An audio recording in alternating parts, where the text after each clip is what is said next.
Good morning. This is May the 25th, Sunday, 2025. We are in BBA second semester compulsory English class, where last week Amit Rai presented on Langston Hughes' poem, Life is Fine.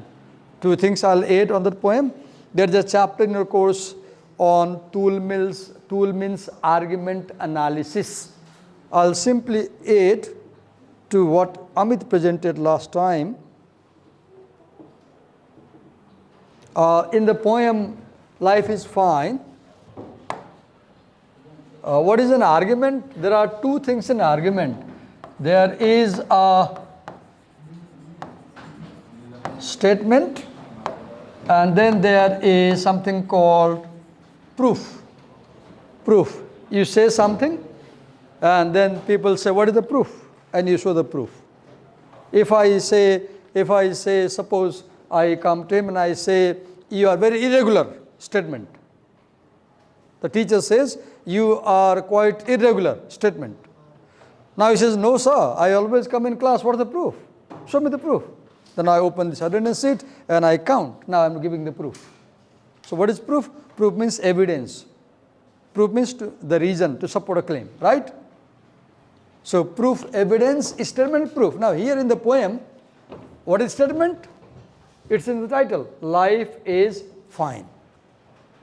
If you see the last line,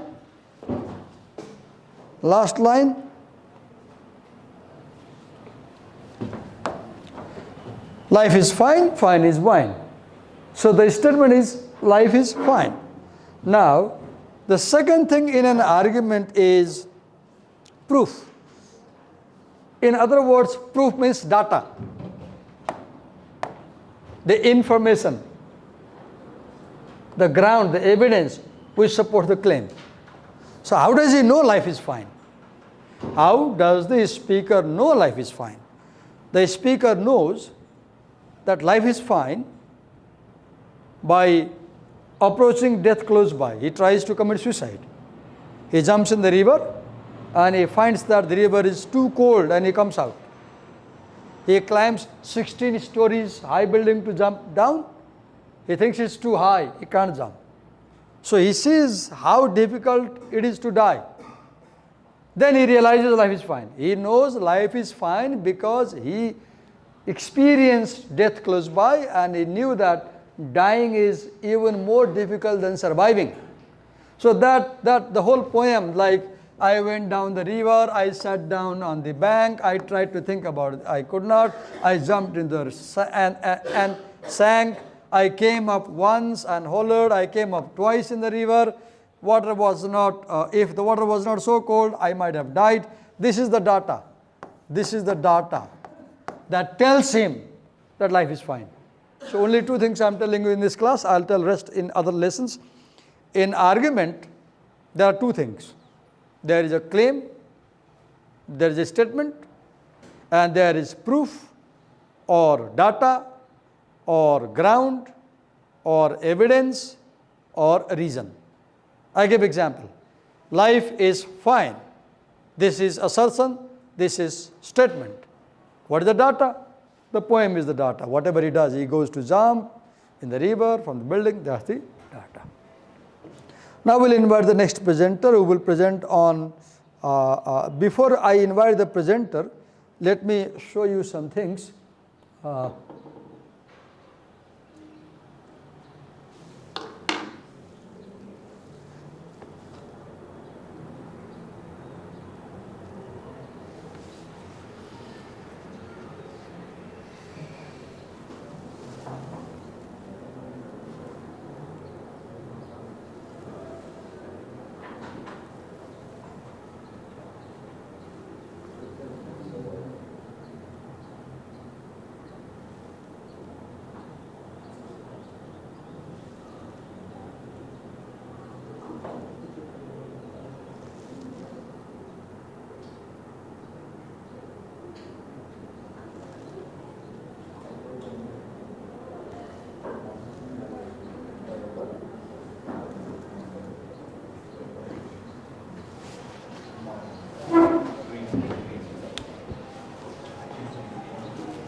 The essay that she is going to present, or the chapter and other chapters in this section, Unit 5, the chapters in Unit 5, most of them, not all, they are taken from this book. And I will highly encourage you to read the book. Whenever you have time, read the book, because it is a book that teaches creativity and innovation. How you can be creative and how you can be innovative. There are essays in this book, like for example, if you see the table of content,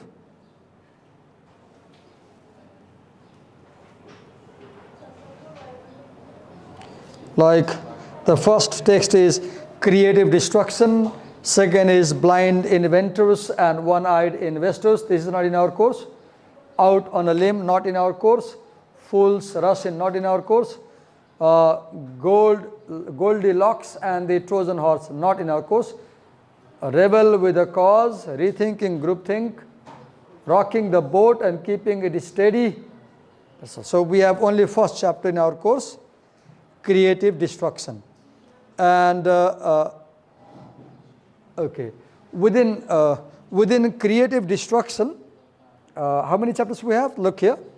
Within that chapter we have first chapter as, just a minute, the business of going against the grain. First, chapter 1. Then we have second, finding the fault in default. That was given to Stella. She is absent. And then you have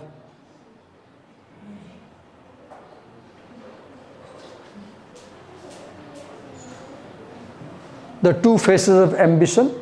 3. Then you have the right stuff, that is given to Abhinav. And then you have why risks are stock portfolios. It is given to someone.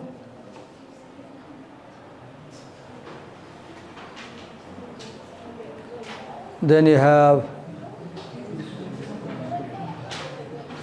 that's not from this is another book. This is also wonderful book, The Myths of Innovation, by Scott Barkun. It's about management. The Myths of Innovation is about how to become a successful manager. And the chapter Creative Destruction in that book, Originals, this heading, this title has been taken from this book. Page 81, let me show you this book. From this book. Capitalism, Socialism and Democracy by Joseph A. Schumpeter. The title is taken from this book.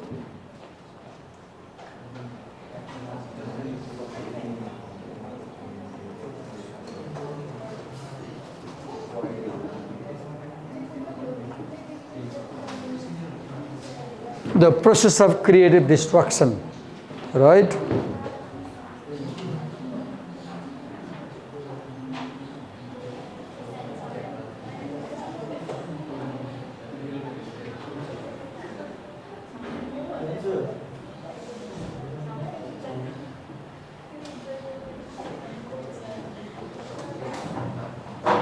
Okay, there's a subtitle, How Non-Conformists Move the World.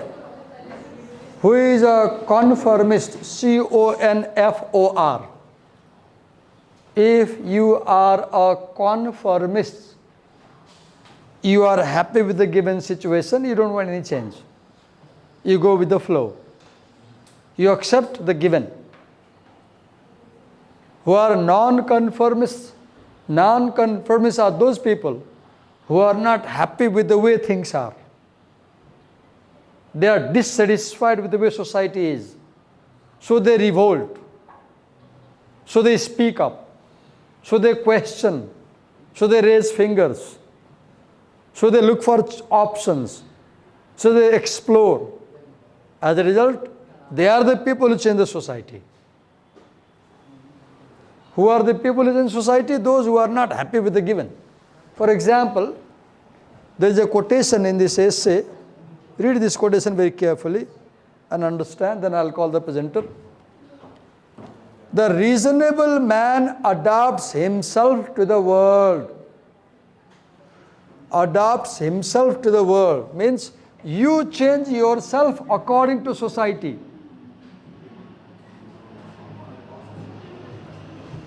The reasonable man changes himself according to society. You change, not the society. The unreasonable man, who is that? Persists in trying to adapt the world to himself. Who is the unreasonable man? Who changes the world according to himself. Prachanda is an unreasonable man. Why? Because he changed Nepal according to himself. Look, whatever is happening in Nepal today is because of Prachanda. He changed everything by having that 10-year war, insurgency. And Prachanda, people like Prachanda are the people who change the society, who change the world, who challenge the status quo. What is status quo? Given. Prachanda said, no, parliamentary democracy is not good, and he fought for Maoism. Now today he himself is part of parliamentary democracy, that's a different thing. But he fought. He brought republican system.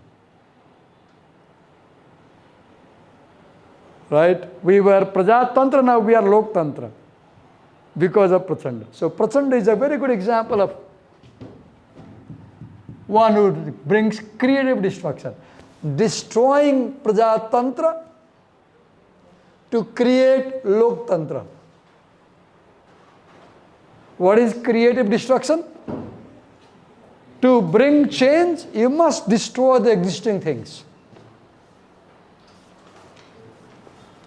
If you want this table, if you are not happy with this table, you say this is not a good one because there is no space for students to keep back their bags. You are not happy with this given. So what do? You first destroy, you throw it away. Then you bring this one. You create this one. Creative destruction. Without destroying the existing phenomena, you cannot bring the option.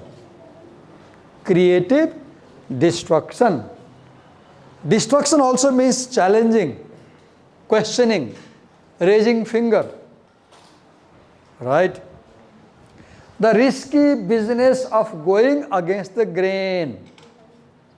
Going with the grain. If I follow these 4 people, if I follow this class, I go with the grain. I do what you do.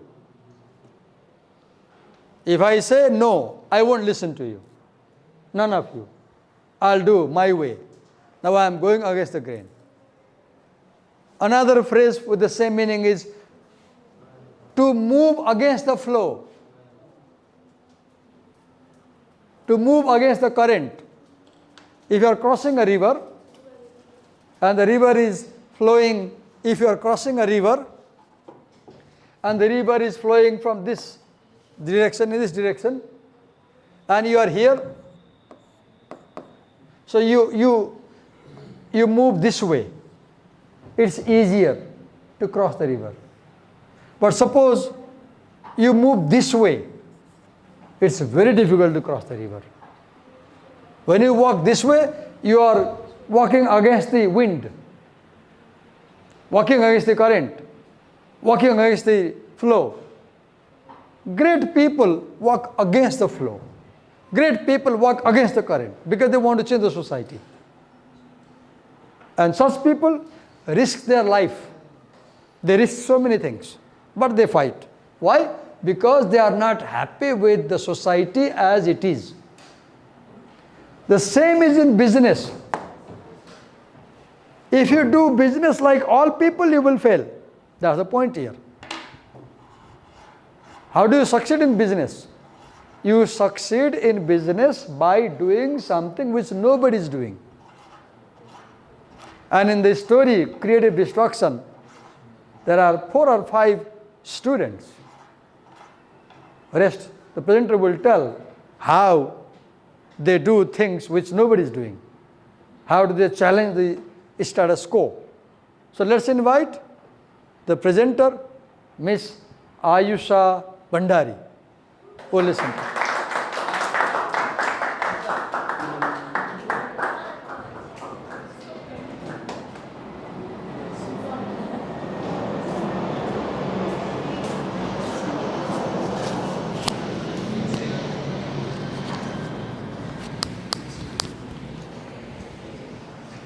You can use the tie also.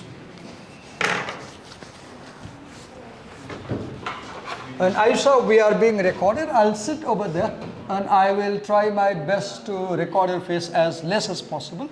I will focus the camera elsewhere. But no, is it's it fine. Is it okay? Yeah. Okay, go on. And listen to her carefully and note down as she presents, and if she writes something on the board, note it down. Go on. Good morning, everyone. I'm Asha and I'm going to present on the topic creative destruction.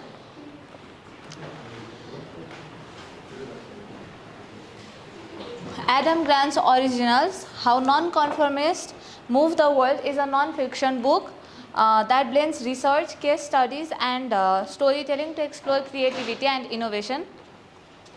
He explores the idea of creative destruction in his book, and the first chapter is the risky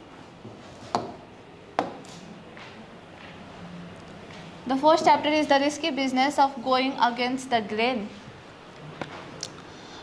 In this chapter, he introduces the concept of creative destruction, where individual challenges conventional norms to drive innovation and change.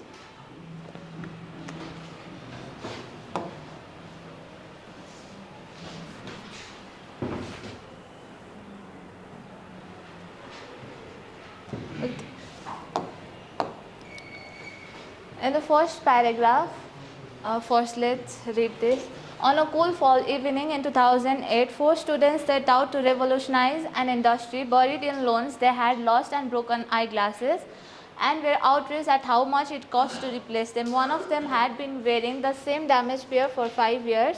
He was using a paper clip to bind the frames together. Even after his prescription changed twice, he refused to pay for the pricey lens. So in this paragraph, there are 4 students who are frustrated by the high cost of eyeglasses. One of them had been wearing the same glasses for 5 years, and the other one was wearing a paper clip to bind the frames together. Even after his prescription had changed, he refused to pay for his eyeglasses because they were too expensive, and they were frustrated by the high. He refused to do what? He refused to pay for the eyeglasses because it was expensive. Changes take place when you refuse the given situation. Yeah. He doesn't buy expensive glasses. How does change come in life? Change in life occurs when you say no to the given situation, right? Yeah. They could have bought the $500 glasses, but they didn't buy. Yes, go on. The next paragraph. Luxottica, the 800-pound gorilla of the industry, controlled more than 80% of the eyewear market. To make glasses more affordable, the students would need to topple a giant. Having recently watched Jappos transform footwear by selling shoes online, they wondered if they could do the same with the eyewear. So Luxottica is the powerful company which dominated the eyeglass. What was the name of the company? Luxottica. Luxottica, right? Luxottica, yes. Yeah. Luxottica, yes, go on. And they recognized, the 4 students, they recognized that Luxottica was the powerful company which controlled 80% of the glasses, and they saw an opportunity to disrupt the market just as Jappos did. Jappos was the shoes company, shoe selling company which sold shoes online. Footwear company. Yeah. And the next paragraph, when they casually mentioned their idea to the friends time and again, they were blasted with scorching criticism. No one would ever buy glasses over the internet. Their friends insisted people had to try them on first. Sure, Jappos had pulled the concept off with the shoes, but there was a reason it hadn't happened with eyewear. If this were a good idea, they heard repeatedly, someone would have done it already. So when the four students, they mentioned their idea to their friends, they criticized them saying it would not work, and they constantly criticized them. They said that no one would buy the glasses online because they had to try them first.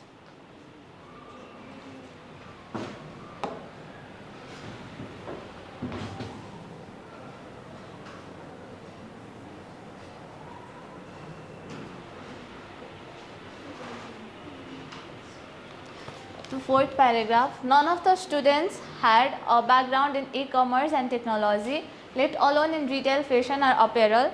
Despite being told their idea was crazy, they walked away from lucrative job offers to start a company. They would sell eyeglasses that normally cost $500 in a store for $95 online, donating a pair to someone in the developing world with every purchase.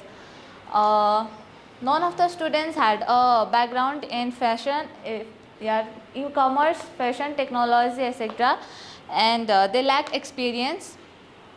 One And thing they you even- learn, how do you succeed in business? Do not listen to other people. Listen to your own heart. Look, they had no idea about in e-commerce and technology, right? They had no idea in fashion apparel. Everybody said this is a crazy idea, like in the story Dawn by Phil Knight. Crazy idea. This idea that is not practical. But they said, get a job, get a job, get a job. Don't do business. Did they get a job? No. They said, no, we will not get a job. We will do business. So if you want to be successful in life, what is the mantra? Don't get a jagir. Don't get a jagir. Do a business. म के भन्छु एउटा cycle लिने ध्यान दिएर सुन्ने लाज लाग्ला लाज लाग्नु पर्दैन पैसा छ स्कुटी किन्ने अलि बढी पैसा छ बाइक किन्ने र 12 बजे यहाँ यसलेबाट कलेज सकेपछि सामान बाइकमा लोड गर्ने सामान खुद्रा बेच्ने सामान र बेलुका 6 बजेसम्म पसल घुमेर बेच्ने किन हाँस्नु पर्यो किन म बेच्छु मसँग भए बेच्ने सामान बेच्ने 4 घण्टा बाइकमा सामान बेच्ने बेलुका घर आउने हेर्ने 1 महिनामा कति कमाइ हुन्छ र बीबीए सक्ने बेलासम्म बिजनेसको आइडिया आउँछ त्यसपछि पसल खोल्ने के गर्ने पसल खोल्ने जागिर खाने होइन that's the point do not seek for a job be an entrepreneur go on. So they did not have experience, they basically lacked experience, and they even rejected high paying job offers and launched a company to sell affordable glasses. They they would sell eyeglasses that normally cost $500 in a store for $95 online. That is what means going against the grain. Yeah. Everybody was buying $500 glasses. They sold the same glass only for $195. Yes, go on.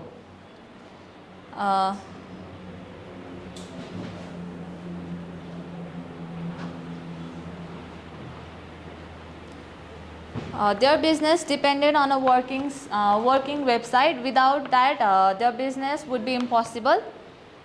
And they managed to get their website at 4 a.m. on the day before the launch in February 2010.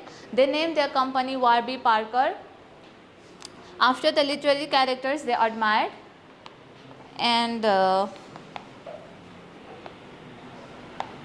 students expected The students expected to sell a pair or two of glasses per day, but when GQ called them the Netflix of eyewear, they hit their target for the entire first year in less than a month, selling out so fast that they had to put 20,000 customers on a waiting list. It took them 9 months to stock enough inventory to meet the demand. The 4 students, they expected to sell only 1 or 2 pairs of eyeglasses, but their expectation exceeded by selling out in less than a month. So they had creating huge shortage, which took them almost 9 months to stock the enough inventory for the demand. They sold 1 year target in 1 month. Less than a And month. 20,000 people had to wait. Yeah. Why they were so successful? Because they were very innovative. They got market exposure. Yeah. They used online marketing, right? They made a website. Yeah. And they even sold it for $95. So. And by 2015, Warby Parker was ranked first among the world's most innovative companies, growing rapidly with just 500 employees.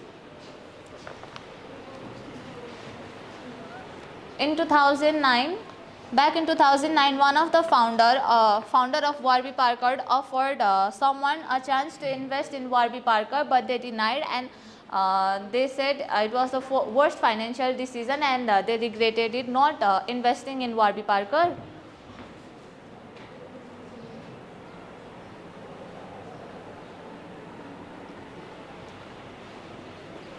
Now this is an analysis of this story. Yes. Psychologists found that the success can come either from conformity or originality. Conformity means doing what everyone else is doing, and What does conformity mean? doing what everyone else is doing. Okay, conform, agreeing to other people. Do what everybody is doing and be what everybody is being, right? So don't do what everybody does, you become different, right?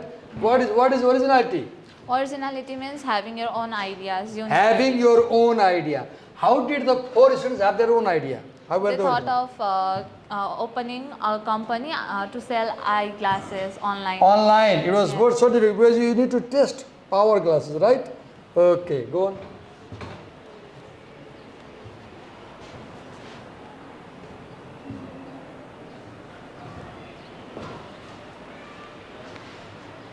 Of course, nothing is completely original in the sense that all of our ideas are influenced by what we learn from the world around us.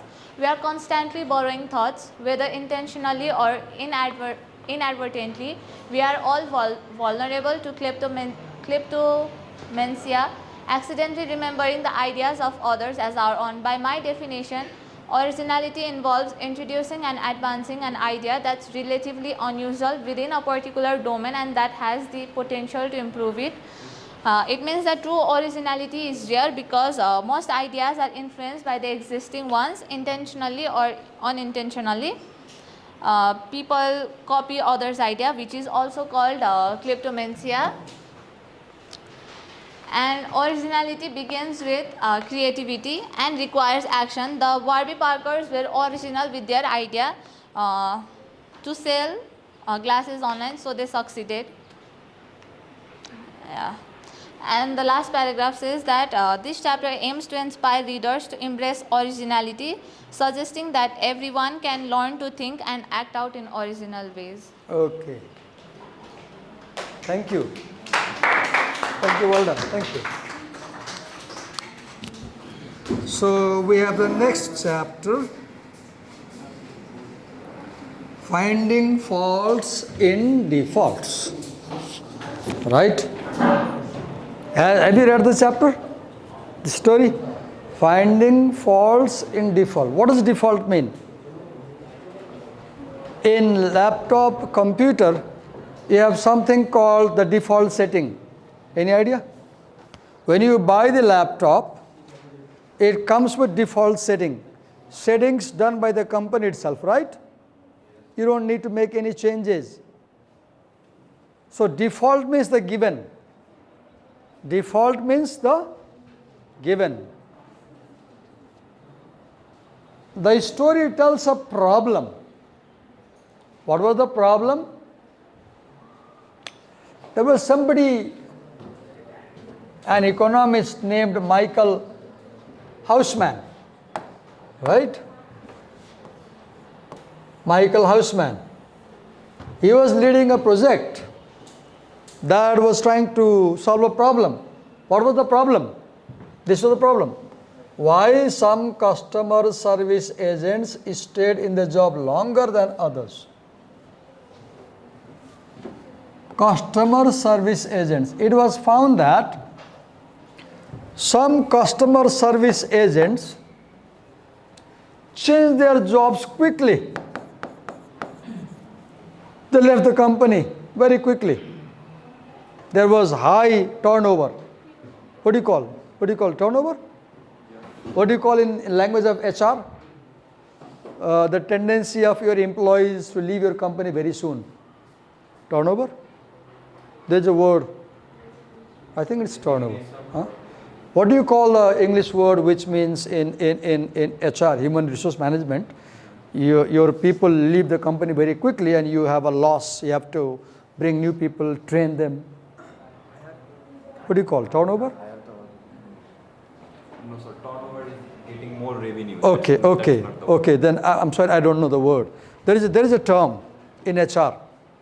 I mean, a lot of people left the company quickly, and it's not a good thing. If you are running a business, any company, if your employees leave your company, it's a very serious thing. It causes big harm because you spend a lot of money to train people. You spend a lot of money to hire people, right? You advertise, you take interviews. Whereas in some companies, people stayed for longer. So this guy did a research to understand why people stay longer in a place and why people keep changing. What was the finding? The finding was that, look here down below, he began to hunt for the hints, right? And what did he find? What did he find? He found that it was related to internet browser, which browser they were using, right? And what was the finding? This was the finding. The finding was that Firefox and Chrome users, those employees which used Firefox and Chrome, were 19% less likely to miss work than those employees which used Internet Explorer and Safari.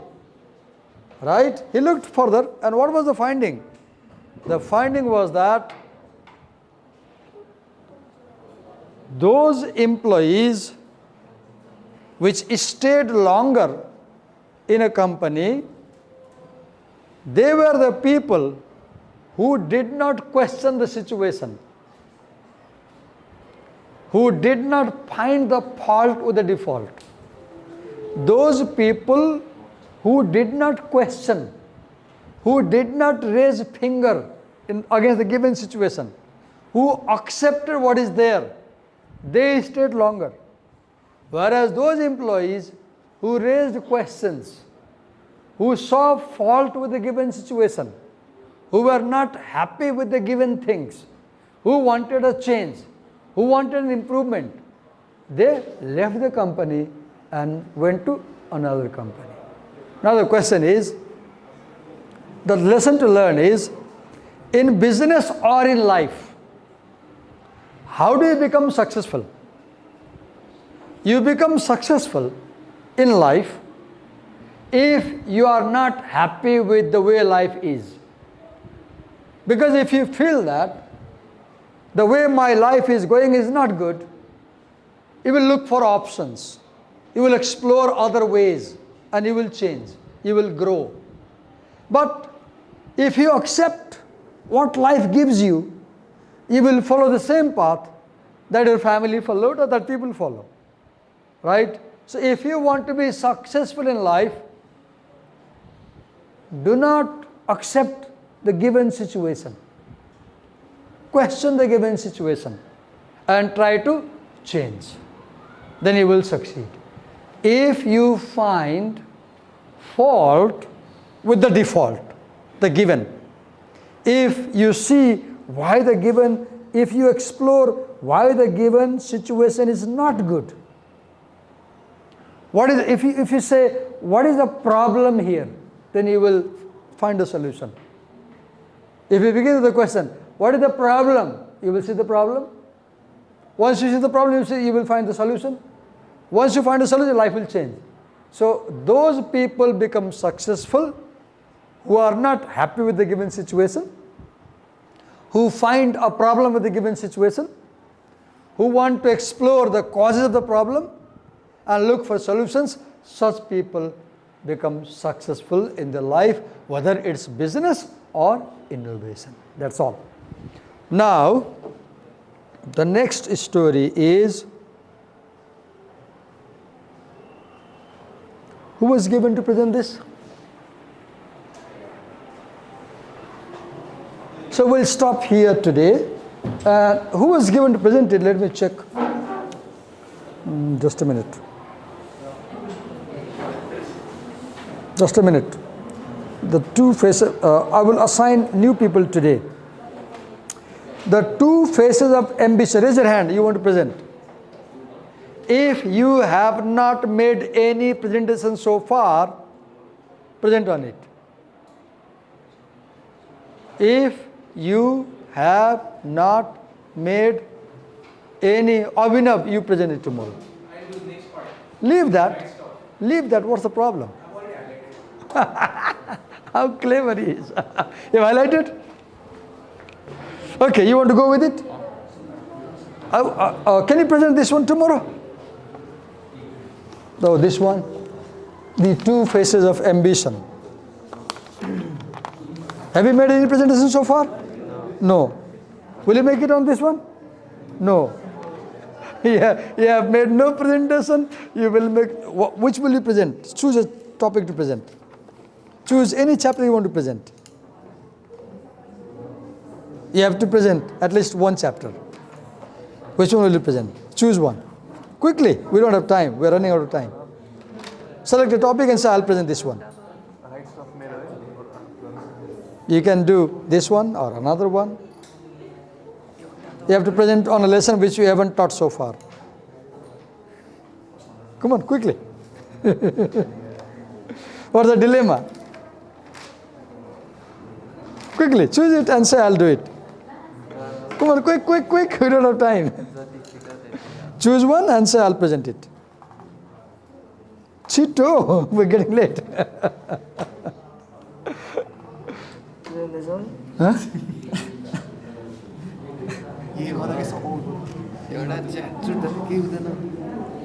के गर्छौ ल next गर ल त्यो right stuff मेरो भयो भने त्यसको झन् लामो छ यही गर ओर्को झन् लामो छ 20-30 मिनेट मात्रै डिसाइड छिटो छिटो गर न ढिलो भयो के कुन गर्ने ल रोज 4-5 त्यस्तो छ यो म यो गर्न लाग्छ छोड्दै यो उसले गर्छ पछाडिको झन् लामो छ अगाडि गएर 5 दिन सकिन्छ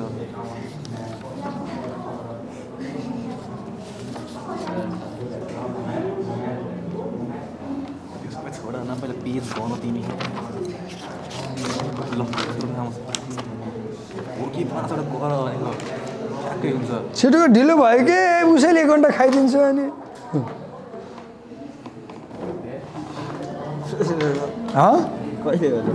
भोलि तिमीलाई त अस्ति पनि दिएको थिएँ गरेन अनि 2 हप्ता अगाडि पनि तिमीलाई दिएको थिएँ तिमी गरेन अनि भोलि हो कुन गर्ने हो छिटो भन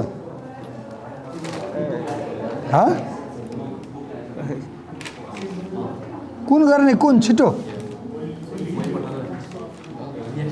बोल्दै सिकाउ त्यसलाई बोल्दै बोल्दैन टाइम गइसक्यो कुन गर्ने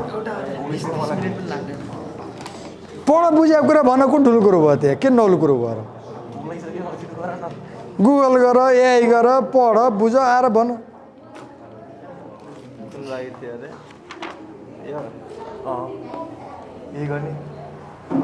ल भोलि रेडी भएर आऊ है त डन के नाम रे तिम्रो सुशोभितले the two faces of ambition गर्छ तिमी कुन गर्ने भन ल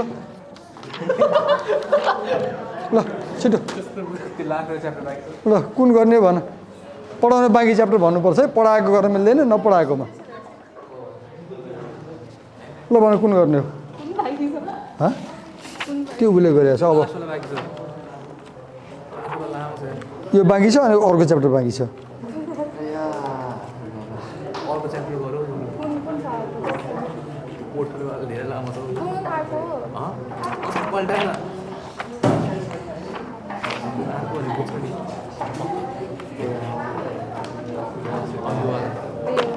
यो गर्छौ यो त धेरै लामो छ धेरै गाह्रो छ अहिले घर गएर पढेपछि बल्ल थाहा हुन्छ तिमीलाई लास्ट यही हो कि अब पोर्टफोलियो वाला ल why risk are like stock portfolio भोलि गर्ने के नाम हो तिम्रो सलिना सलिना हो सलिनाले यो प्रेजेन्ट गर्छ है the why risk are Salina will present why risk are like stock portfolio and तिम्रो नाम के हो उसको नाम के हो Sushobhit will present the two faces of ambition thank you